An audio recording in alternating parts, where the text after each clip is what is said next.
കനിയും മദീനത്തെ മലർവനിയിൽ ചെല്ലണം.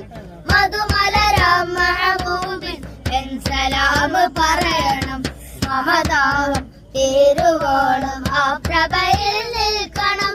മനതാരിലെ വ്യാമോഹം മാത്രമോ ആദിനം. മനം നിറയെ പ്രണയിക്കാൻ കഴിയാത്തതാണോ കാരണം? എൻ മനം നിറയെ പ്രണയിക്കാൻ കഴിയാത്തതാണോ കാരണം? മനം നിറയെ പ്രണയിക്കാൻ കഴിയാത്തതാണോ കാരണം? എൻ മനം നിറയെ പ്രണയിക്കാൻ കഴിയാത്തതാണോ കാരണം? മധുകനിയും മദീനത്തെ മലർവനിയിൽ ചെല്ലണം. മധുമലരാം മഹബൂബിൻ